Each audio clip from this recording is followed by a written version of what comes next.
Good afternoon, students. So today we shall talk about reproductive health. So in this chapter, there are few syllabus which are prescribed by our UG, like the NTA. So coming to the syllabus which are included for our needs. So these there are few topics like sexually transmitted diseases, about birth control and need of the birth control and methods that are involved in birth control, that is contraception and medical termination of pregnancy, and amniocentesis, regarding how exactly the amniocentesis is useful for various purposes, and the last topic is the infertility and assisted reproductive technologies, that is ART. So we just need an elementary idea of what uh, these things are, especially the definitions of IVF, ZIFT and GIFT. So we should just know what exactly they mean and when are they performed. So that's enough for our study. Okay, so let's define what reproductive health is. So basically reproductive health is defined as a state of complete physical, mental and social well-being, not just absence of any disease or infirmity in the reproductive system. It is not just that a person is not having any disease or he's not suffering from any infertility or whatever. So that despite despite the fitness physically, a person should also have the mental as well as social well-being. So this is the definition given by World Health Organization. And yes, so let us talk about some important aspects. So there is an organization in our India called as RCH, Reproductive and Child Healthcare Program. So this reproductive and child healthcare program is the one which takes care of all the events. Say for example, it is allowed to perform certain awareness programs. So certain awareness programs uh, related to birth control and all, and it is also involved in taking care of all the events like whatever the family planning and all. So all are under your RCH, which is reproductive and child health care, right? So it's an organization which is operated under Ministry of uh, Health.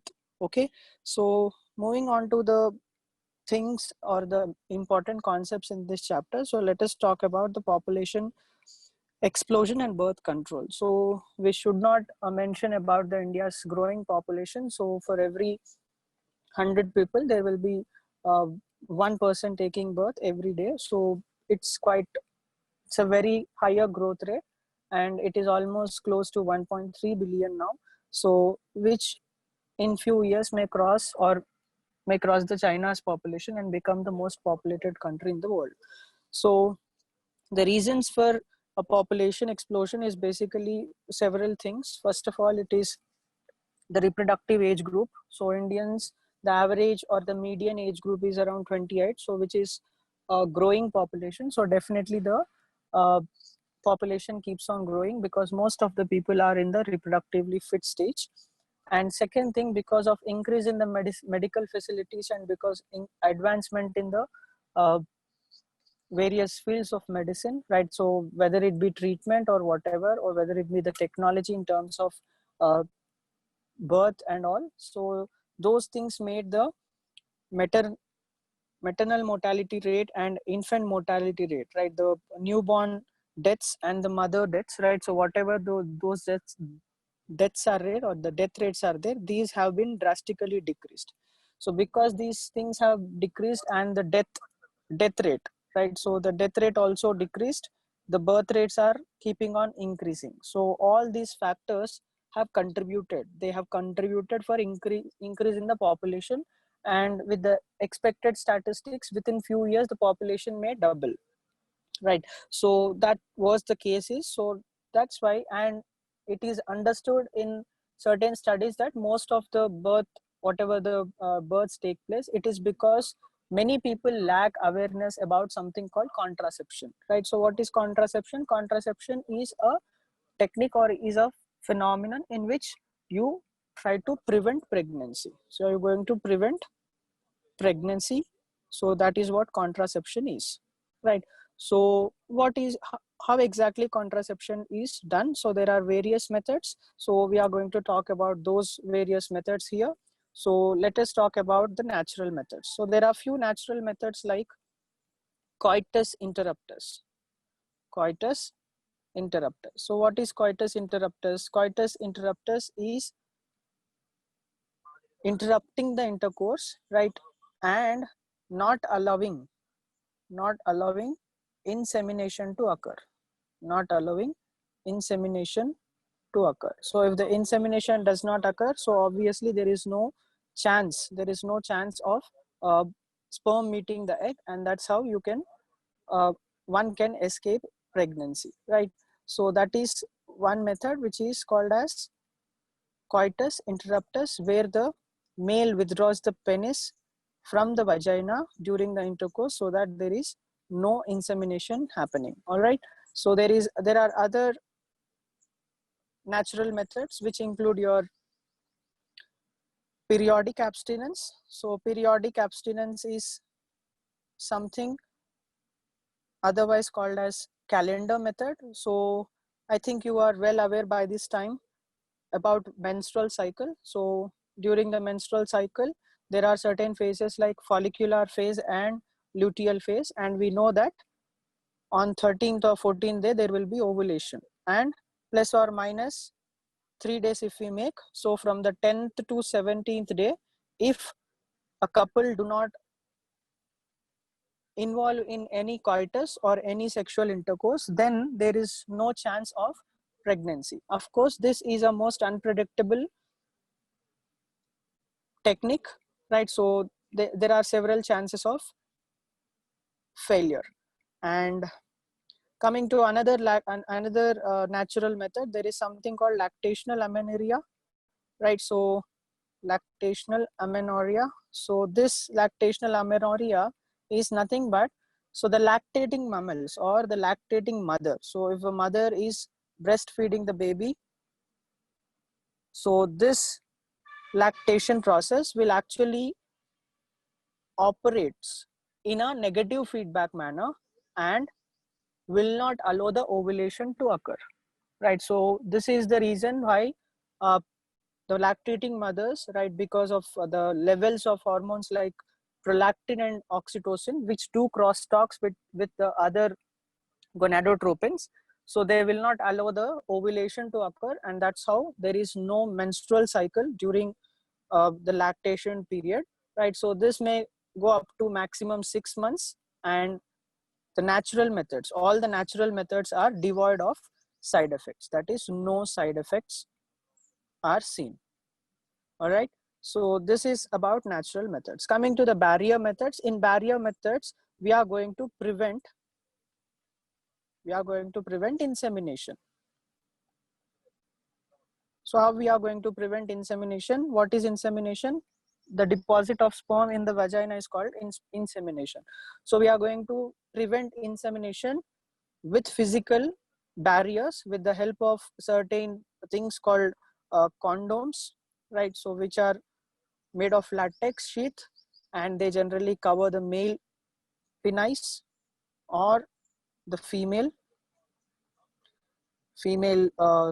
birth canal. So they generally cover these things, right? So, and you get there are female condoms available and the male condoms available, right? So these are something which have a double advantage. One, they act as physical barriers for and thus helps in contraception, and other is they also prevent STD, the sexually transmitted diseases, right? So this is a double advantage which are generally seen in case of condoms. There are other barrier methods, for example, diaphragms, cervical caps, and certain walls. So these are all placed into the cervix of female so that there is no sperm entry, and all these diaphragms, cervical caps, and walls are assisted, or generally these are utilized in addition with spermicidal ointments or foams, so that the protection is more and more efficient. So these diaphragms and cervical cups will close the opening of cervix, right? So that the inseminated sperm, or whatever the sperm that is there in the vagina, will not enter or we cannot swim into the, the uterus. So that's how the diaphragms, cervical cups, and walls are helpful. So the other contraception methods is the intrauterine devices. So these intrauterine devices are basically a T-shaped loops with small thread like this, right? So these are made up of several elements. You see this copper releasing IUDs, right? So you have non-medicated IUDs, and you have hormone releasing IUDs. So there are different versions of intrauterine devices, and these intrauterine devices are kept in the uterus. So these are placed in the uterus with the health worker will surgically place this. So medical assistance is compulsory for placing these intrauterine devices. So these intrauterine devices are believed to do this. They are believed to slow down the sperm and decrease the sperm mobility. So these are believed to slow down the sperm by decreasing sperm mobility. And also few hormone releasing IUDs are involved or believed to be involved in inhibiting ovulation and preventing implantation. All right. So there are three different types of IUDs. You have the normal ones, the non-medicated IUDs. The non-medicated IUDs include your Lippes loop, and you have copper releasing IUDs, which include CUT, CU7, and multi-load 375. And you have hormone releasing ones, which include progesterate and LNG20. Progesterate and LNG20. So these are different types of IUDs which are used. One of the AIPMT question previously, which of the following is hormone releasing IUDs, and they have given different options having your CUT, CU7, MI375, and so on. And one of the options were LNG20. So the answer was LNG20 in that paper. So yes, IUDs were asked previously. So there is a chance that something can be asked here. So IUDs are ideal contraceptives, right? So these are most accepted by most of the women across the world. Of course, there are a few more effective contraception methods which came later, right? So they are also now popular. So let us talk about other things. So there is something called implants. So there are some implants which are called as hypodermal implants. So these hypodermal implants are placed under the skin surgically. So surgically these are placed under skin, and they generally release hormones periodically. So instead of taking a pill every day, so these implants will generally release some amounts of progesterone, the hormone, periodically, and this progesterone will prevent the ovulation to occur and thus acts as a contraceptive. And these implants viability, or these implants can be kept under the skin up to 5 years. So they work like that. So depending upon the dosage that is given, so implants are some efficient methods where they prevent ovulation and help in contraception with good efficiency percentage, right? So failure percentages are also high because it depends upon the individual and the response to the hormones. So that's about implants. So let us talk about surgical methods and chemical methods. So coming to the surgical methods, there are these surgical methods are often followed if a person want to stop reproducing. So this is something called as sterilization. So surgical sterilization, you call it as. So this surgical sterilization includes a vasectomy, where the vas difference is cut surgically and tied so that there is the prevention of transfer of sperm, prevention of transfer of sperm. So in such individuals, say for example, if this person who has undergone vasectomy, the sperm production and sperm development is normal in these individuals. However, the transfer of sperm from epididymis into vas deferens is at risk, so which is not complete. So that's why the insemination, whatever the insemination or whatever the semen that is ejaculated by people who had undergone vasectomy, so their semen does not have any sperm content in it. So post vasectomy, after 2 to 3 months, these people can still be fertile because there is some sperm which is still present in vas deferens. So post vasectomy, after 3 or 4 months, the people will become sterile. Coming to the female sterilization method, so this is called as tubectomy. So tubectomy is about the blocking the sperm entry into the tubes by cutting the fallopian tubes and tying them, so that the menstrual cycle and all the other things happen normally, but there is no fertilization. So this happens by blocking the path of sperm by tying the fallopian tubules, right? So this is done in case of females where the fallopian tubes are cut. The problem or the negative or the disadvantage of surgical methods is there is no reversal. There is no reversal of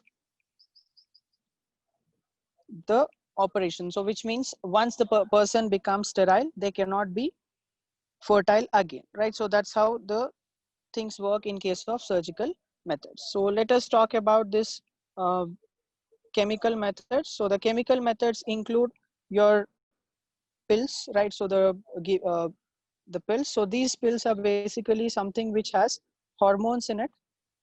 So they have hormones in them. So you have progesterone only hormones. So progesterone only hormones, and you have progesterone plus estrogen combination. So progesterone and estrogen combination. So these are the two types of pills which are quite popular in the market, right? So and these pills should be administered by the women regularly. So it goes like this. Say for example, a pill is started on Sunday, let us say, right? So Sunday is day one, and they take pills every day, one day one pill, right? And they take it for 21 days. So slowly you are giving a dose of hormone, right? Whether it be progesterone or estrogen. So this progesterone and estrogen will be taken every day till 21 days, right? So once the 21 day is over, right, and 21 pills are done, so there will be a gap for 7 days, right? So these 7 days, any day in between this, right? So any day in these 7 days, the menstrual cycle can happen. So most commonly what happens is progesterone has some functions. So progesterone does two things. What is it? Progesterone will prepare endometrium for during pregnancy, and progesterone will inhibit the next ovulation. So whatever the ovulation is there, the ovulation will be inhibited in presence of progesterone. So we are going to explore this idea.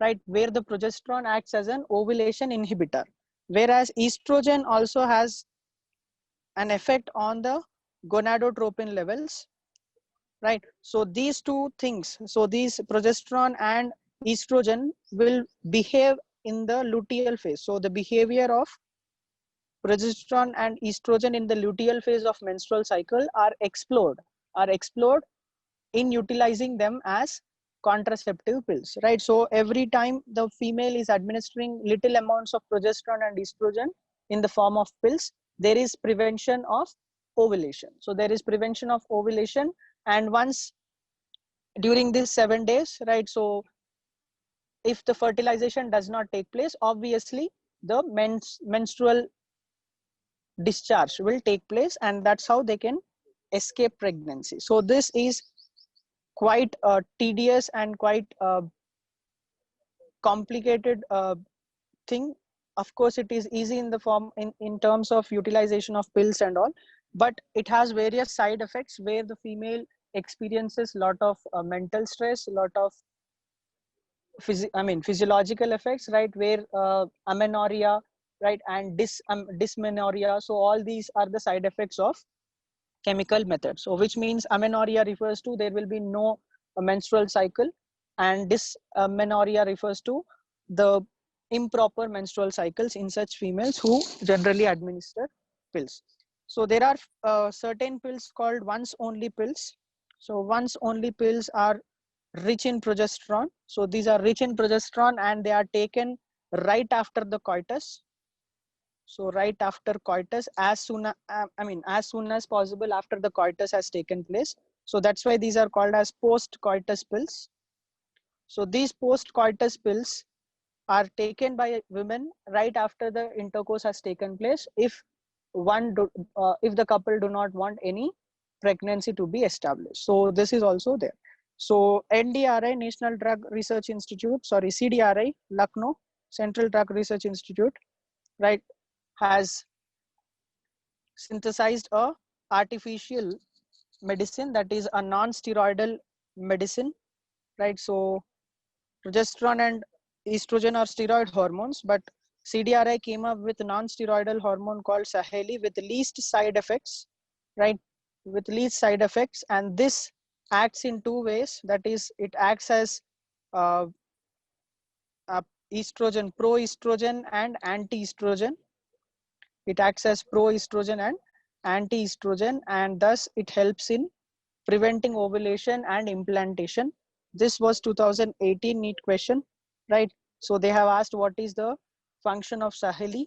So they were different options given, in which one of the option is, acting like estrogen. So that was the answer. So for previous questions, just log into Learnity.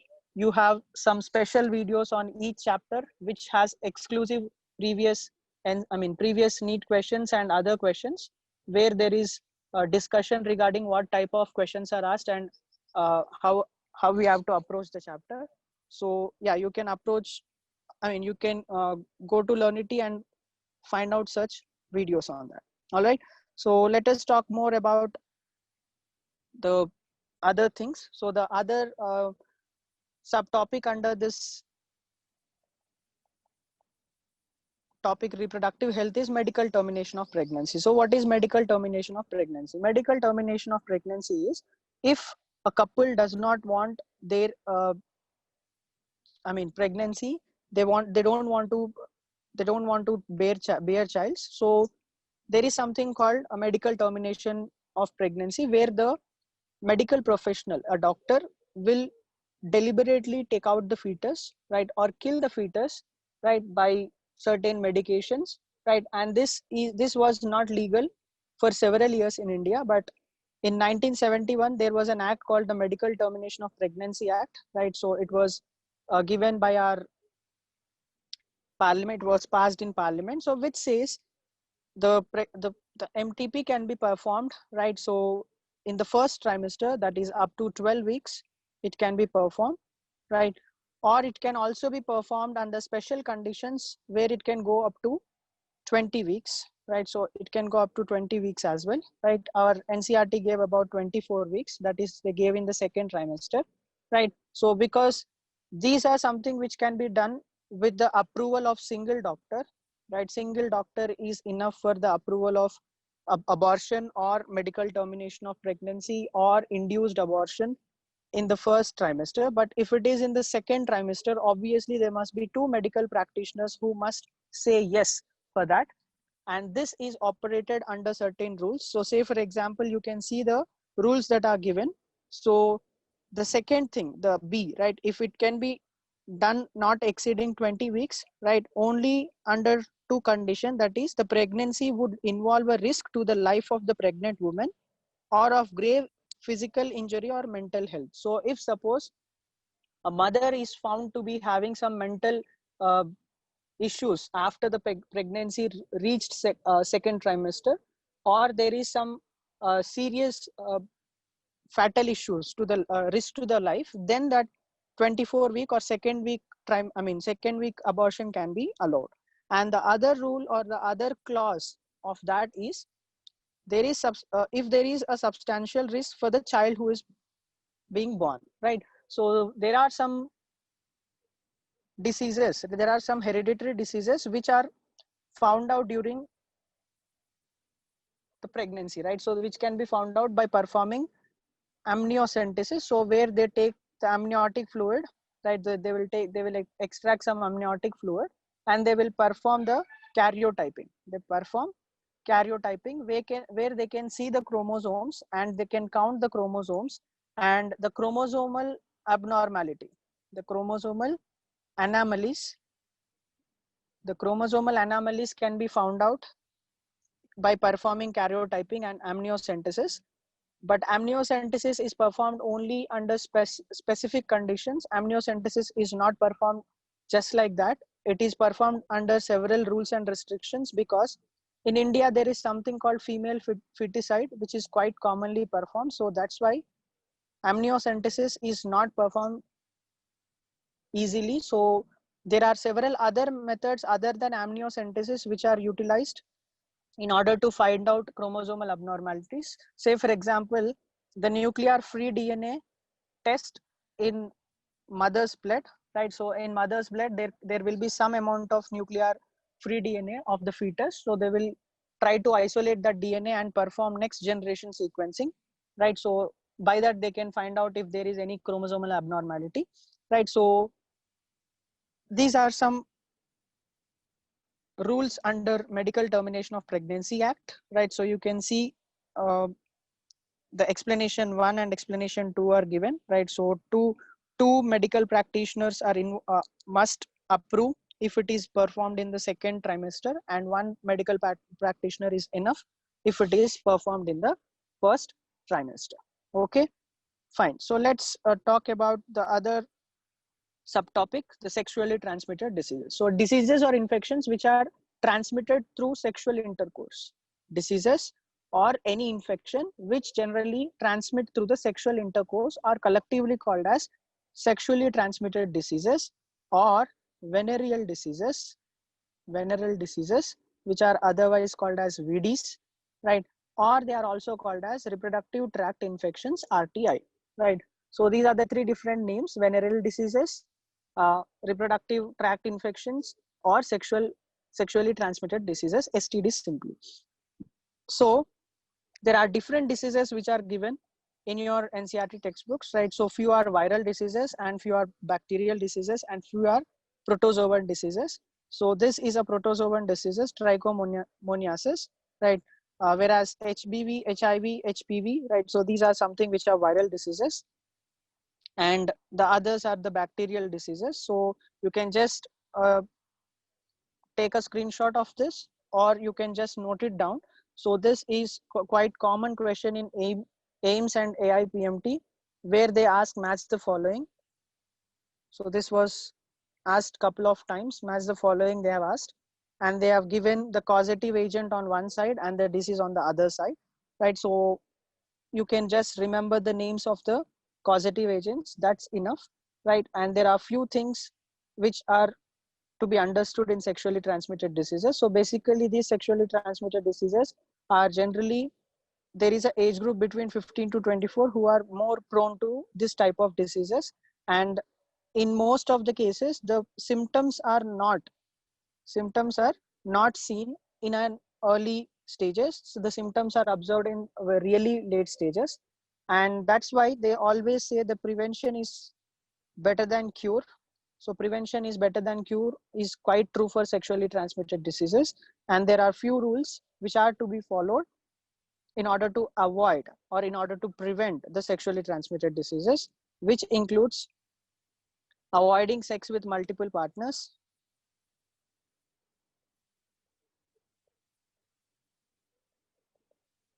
right? And using condoms, right? The physical or the barrier methods which generally help in preventing STDs.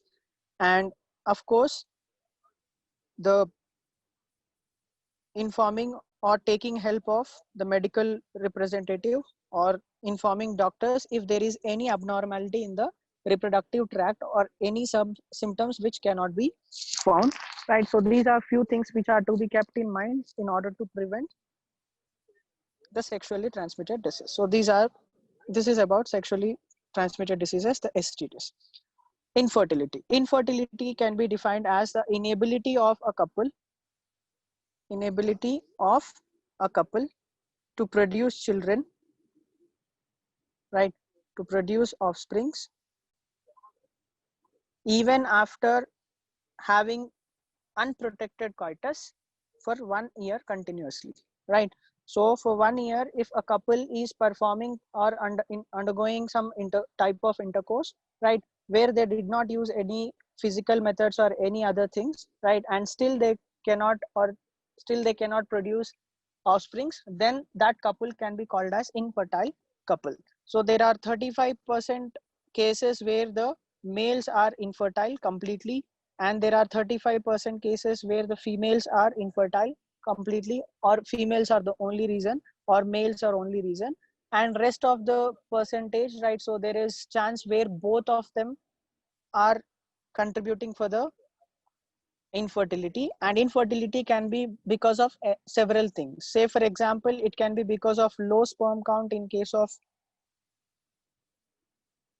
men. It can be because of quality of the sperm, though the sperm is higher in number, but still the quality matters, right? And the quality refers to nice cellular structure where there should be a prominent acrosome and a prominent flagella so that the sperm can swim through the reproductive tract. And the fructose content is also important. It must be 1200 micrograms per ml. So this is the normal range of fructose percentage in the semen. So if this semen is not having enough amount of fructose, so that person can also be considered as infertile, right? And in case of female, the blockage of sperm, right? So there could be blockage of sperm because of the diameter of fallopian tubules sometimes will be very narrow in case of certain females, which block the entry of sperm. It can be because of some issues like PCOD, right? The polycystic ovarian disorder. In such females, there will be problems like no ovulation, or ovulation is not predictable in such women. So they suffer from infertility. And obesity sometimes also causes infertility, right, where they lack or they generally have less probability of implantation and successful conception. So these could be different reasons in case of male and female. However, if medically these conditions can be treated, they will go for the medical treatment. Like say for example, by giving certain exogenous hormones into female and making the reproductive cycle to work properly, that is to set the menstrual cycle back to the original track, then there could be chances to treat infertility. If it is in case of sperms, there can be certain medicines which can be prescribed where the uh, low sperm count or whatever the sperms viability can be increased. So there are treatments for various conditions. If suppose such conditions or cannot be treated, if there are some conditions which cannot be treated at all, so then there is something called advanced techniques called artificial or assisted reproductive technologies, right? ART, assisted reproductive technologies, where the new technologies in biotechnology and some advanced techniques, right, advanced microscopy techniques are utilized in order to make the couple to bear a child, right? So this can be done by various things. So there was first test tube baby which was performed in a laboratory. The fertilization was performed in a laboratory. It was performed in around 1940, sorry, right? So there are various techniques. Say for example, in vitro fertilization. What is in vitro fertilization? In vitro refers to inside a glass, right? So inside a tube, inside a petri dish. So the fertilization happens artificially in a petri dish where the sperm and egg are allowed to meet right outside the human body, right, and inside a test tube, right, with some condition. So that is what IVF is called as.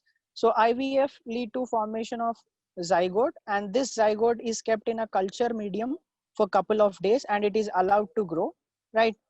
And if it is allowed to grow for a few days and it reaches the blastocyst stage or whatever, so then this blastocyst will be taken and it is kept in uterus directly, so which is called as intrauterine transfer. So this is possible from morula stage to blastocyst stage, right, where they are kept into the uterus directly so that they get implanted. So depending upon the stage of the embryonic development, depending upon the stage, the location of uterus is chosen. So sometimes it is kept in fallopian tube if it is zygote, which is called as zygote in intrafallopian tube transfer, intrafallopian tube transfer, right?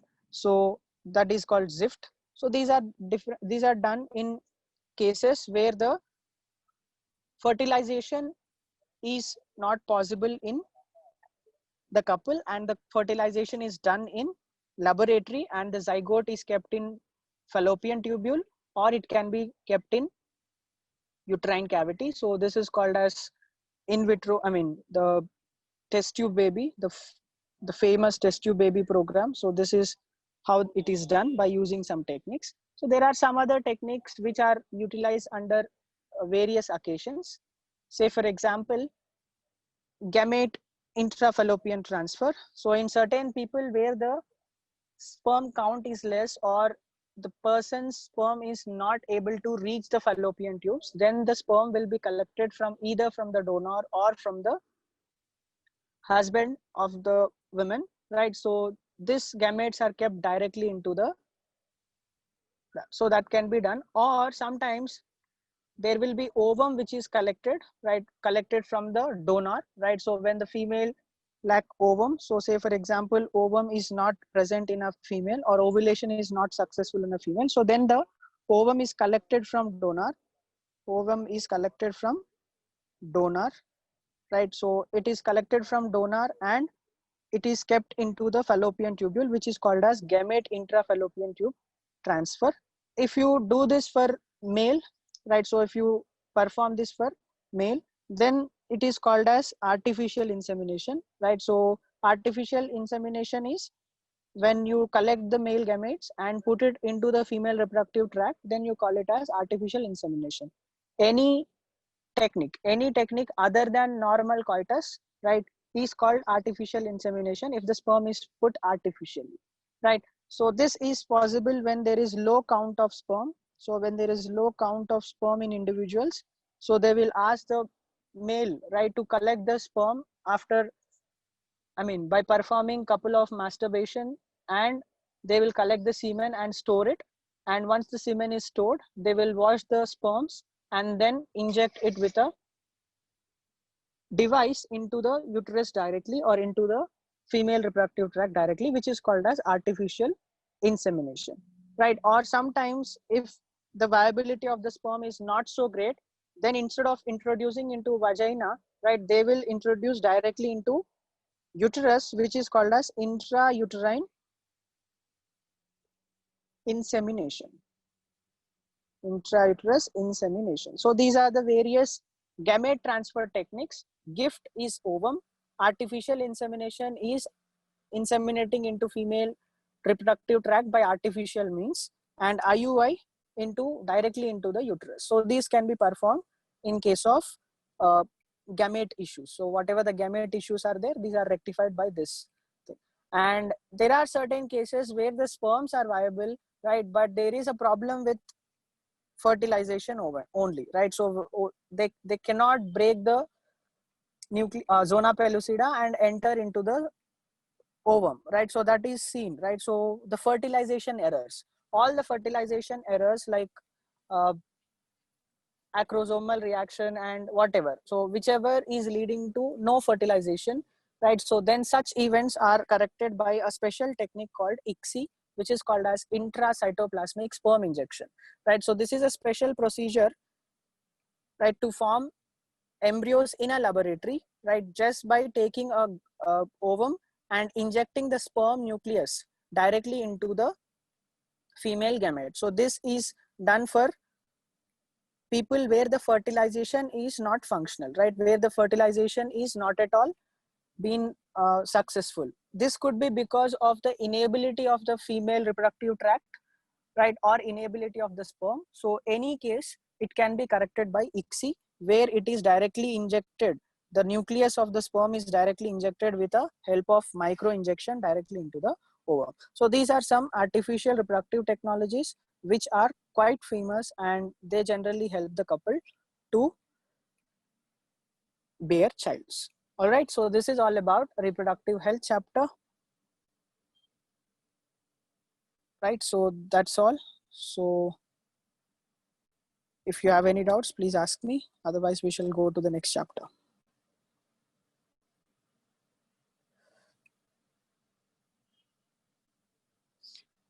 Yeah,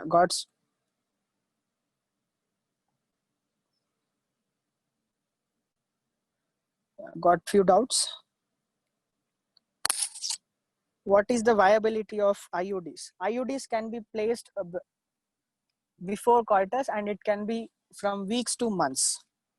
This is from Harshavardhini. Yeah, it can be from weeks to months, right? So it can be kept inside the uterus for a longer duration, and this won't disturb or this won't interfere with the coitus, the regular coitus, because it is kept in the uterus directly. Yeah, HSV is also virus. Yes, herpes simplex virus. It is a virus, obviously. Charubala asks 1200 mg fructose, sir. No, it is not 1200 mg. It is 1200 micrograms. 1200 micrograms for ml of semen.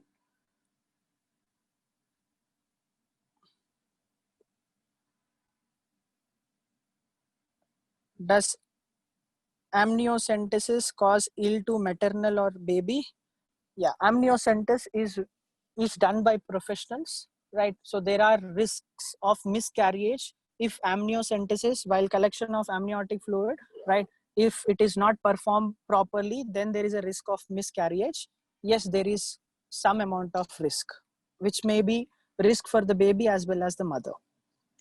Pragati asks, what is PCOD? PCOD is polycystic ovarian disorder. So this is something, a condition where there are several cysts, right? So the whatever the ovarian follicles are there, these ovarian follicles will fail to develop successfully, and there will be several cysts that are formed in the ovary, which leads to dysmenorrhea, the improper menstrual cycle, and it can be treated by hormonal treatment, or it can be done it can be treated with mental and physical fitness, or sometimes there are other reasons like thyroid deficiency or whatever. So yeah, so that is PCOD. If fructose content is less, can it be increased via any techniques? Gayatri. Yeah, if fructose content is less, they will give they won't give some technique or whatever. They will give some medication, or they will ask a person to change the diet, right? So that will increase the fructose content. And if that cannot be done, then the artificial insemination process can be taken. The other, Niroshini Kaveri, perfect ART method favorable for all classes of people. No, ARTs are quite costly, right? So there is nothing like perfect ART method for everyone. If if all classes of people should really want to bear a child, then the best option is adoption. That is from Niroshini. Yeah, no perfect ART method. All are costly. All are for elite. They will take lot of money. Okay, when is it safe to perform amniocentesis? So basically amniocentesis is not performed just like that. Only if there is some uh, abnormality of the fetus, right? Only then it is performed. For example, in the first trimester or in the second trimester, by ultrasound scans, by looking at the fetal development, if there are any abnormalities, if there are any abnormalities in the fetal growth, then amniocentesis will be prescribed. Otherwise it is not. prescribed, right? So say for example, there is a feature, right? If suppose in second trimester, if the nose bone is not formed completely, if the nose bone formation is not proper, right? If the nose bone formation is not proper, then this is a strong sign for probable Down syndrome. So what is Down syndrome? It is a trisomy of chromosome 21, right? If the embryo has an extra 21st chromosome, then it is called trisomy, that is Down syndrome. So the nasal bone formation, if the nasal bone formation is not proper, then it is a strong phenotype for Down syndrome. So under certain circumstances, depending upon which trimester it is detected or depending upon which week it is detected, amniocentesis will be preferred. Otherwise, like I told, there is something called nuclear free DNA assay, right? Nuclear free DNA assay, which is performed by performing NGS, that is next generation sequencing, and it can be found out. Amniocentesis is not performed just like that. All right. Next, what is ART? Assisted reproductive technology is ART. What is hysterectomy? Ram Mithun. Hysterectomy is removal of ovary. Removal of ovary surgically is called hysterectomy. So this is done under certain conditions like ovarian cancer, or if the PCOD thing goes to a very critical stage, then hysterectomy is performed. Hysterectomy was once upon a time a sterilization technique or a surgical method to for contraception, but that method was left long back, right? So yeah, that is about hysterectomy.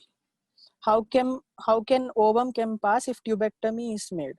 So first of all, tubectomy is performed or it is not performed, there is no problem. There is no problem for menstrual cycle, and ovum need not pass outside. Ovum will undergo programmed cell death in the fallopian tube itself. So there is no problem if the tubectomy is performed, and ovum can still undergo programmed cell death, and yes, the whatever the menstrual cycle is there, that will go on normally.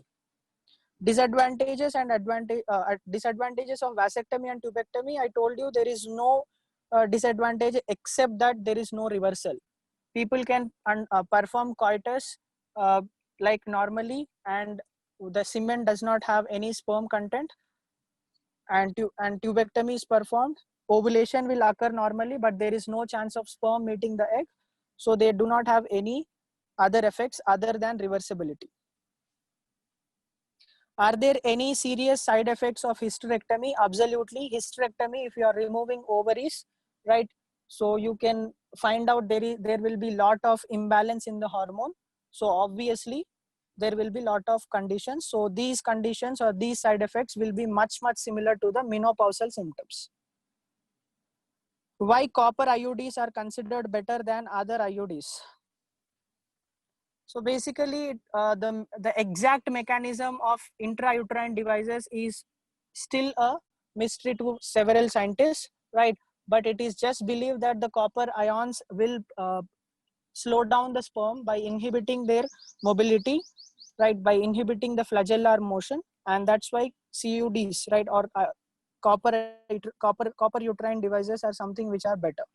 And hormonal or non so obviously they are better than non-medicated, but coming to hormonal, they are better because hormonal there are chances of implantation even if there is an IUD. Yeah, what is ectopic pregnancy? I think I've answered you yesterday itself. Ectopic pregnancy is if suppose implantation occurs in parts other than the normal uterine endometrium, then it is called ectopic pregnancy. What is the reason male have fertile age more than female? Yeah, I don't have answer for this, but it's a good question. I'll try to learn and I'll let you know.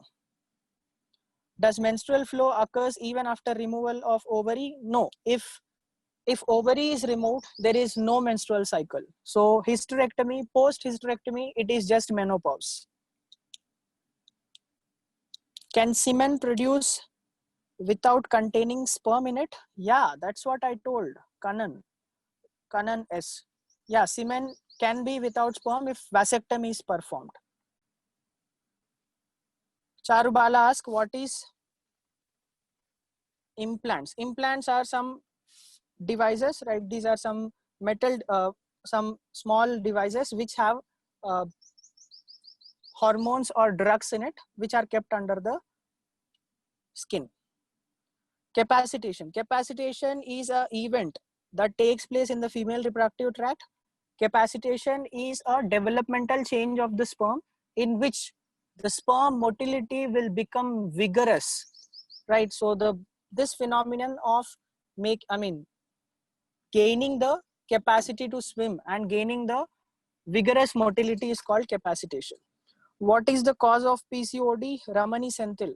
Yeah, the cause of PCOD are many. It can be because of mental stress. Stress is the most common reason for most of the PCODs current day, and it can be because of the food style. It can be because of lack of proper exercise to the body. It could be because of obesity. It can be because of hormonal fluctuations, which of course happen because of stress and all. So there are several reasons for PCOD. Vidya, removal of uterus is known as hysterectomy. Yes, surgical removal of uterus.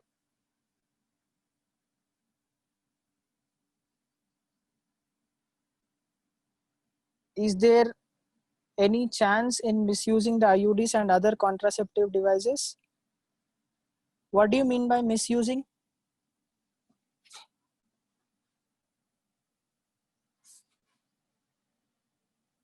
All right, sorry, very small correction. Yeah, removal of uterus is known as hysterectomy. I'm sorry. Thank you, Vidya. Thank you for the message. Yeah, hysterectomy is removal of uterus, not ovaries. Sorry.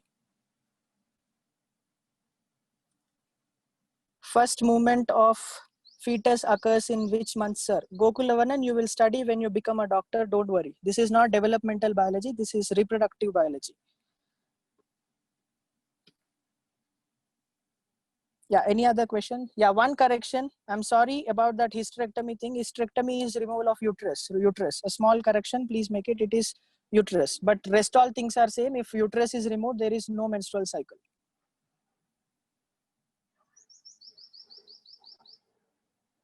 If an embryo is implanted in fallopian tubule, can it be removed and implanted again in womb wall?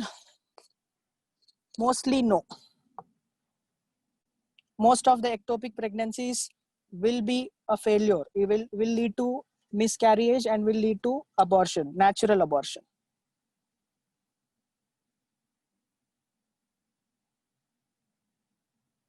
Yeah, if that's the whole list of doubts, yeah, that's all for today's class. Charubala asks, will you teach 11th portions? Yeah, I think maybe or may not. It depends on the schedule we have, right? I guess the NEET exam has been now postponed to July 26th. Yeah, we have a lot of time. Yes, we may perhaps do the 11 portion revision also. All right. Yeah, sir. That's all for today. That's all about reproductive health. So in tomorrow's class, we shall start